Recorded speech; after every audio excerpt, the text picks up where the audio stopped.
নজর রাখবো আবহাওয়ার খবরে। পারদের উত্থান পতন। জানুয়ারিতে গরমের অনুভূতি। 11ই জানুয়ারি দিনের সর্বোচ্চ তাপমাত্রা ছিল 21 ডিগ্রি। ঠিক 10 দিন পর গতকাল 21শে জানুয়ারি আর সেই তাপমাত্রা বেড়ে প্রায় 27 ডিগ্রি।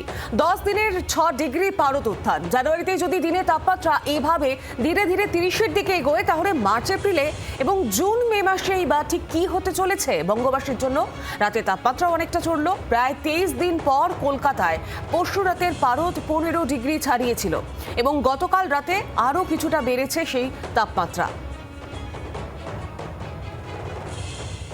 ফেব্রুয়ারি মাসের প্রথম সপ্তাহে আনুষ্ঠানিকভাবে শীত বিদায়ের ইঙ্গিত কিন্তু আগে থেকেই হাওয়া অফিস দিয়ে রেখেছিল। অর্থাৎ যেভাবে পারদের উত্থান হচ্ছে তাতে শীতের বিদায় শুরু হয়ে গিয়েছে।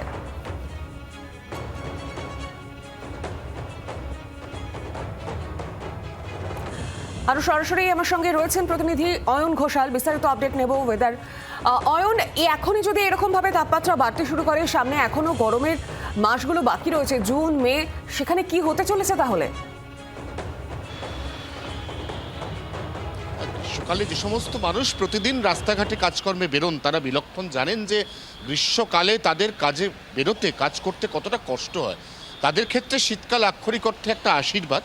এবারে একেবারে কার্পণ্য না করে দক্ষিণবঙ্গে একটানা 23 থেকে 24 দিন শীতের দীর্ঘমেয়াদী স্থায়ী ইনিংস চলেছে। সমস্ত ভালো জিনিসের একটা ন্যাচারাল ডেথ বা স্বাভাবিক মৃত্যু হয়। শীতেরও পরিসমাপ্তি ঘটতে চলেছে ফেব্রুয়ারি মাসের 3 বা 4 তারিখ। তার আগে কলকাতা শহর সহ গোটা দক্ষিণবঙ্গে দিনের তাপমাত্রা প্রায় 27 ছুঁই, সেটা খুব উল্লেখযোগ্য বিষয়। কারণ জানুয়ারি মাসে দিনের তাপমাত্রা বিগত 3 দিনে যা অনুভূত হয়েছে, সাম্প্রতিককালে সেটা হয়নি। আবার জানুয়ারি মাসে রাতের তাপমাত্রাও প্রায় 16 ডিগ্রি ছুঁই সরস্বতী পুজোর আগেই, সেটাও কিন্তু হয়নি। এবং এই দুটিরই নেপথ্যে রয়েছে পশ্চিমী ঝঞ্ঝা। উত্তর পশ্চিম ভারতে একটি পশ্চিমী ঝঞ্ঝা আছে, আরও একটি পশ্চিমী ঝঞ্ঝা গতকাল সেটি তৈরি হয়েছে বিকেল নাগাদ। এই জোড়া পশ্চিমী ঝঞ্ঝার দাপটে উত্তর পশ্চিম ভারতে ঠান্ডা হাওয়া তার যোগানটাই বন্ধ হয়ে গেছে। যে পরিস্থিতির আবার কিছুটা উন্নতি ঘটতে চলেছে আজ রাতের পর থেকে।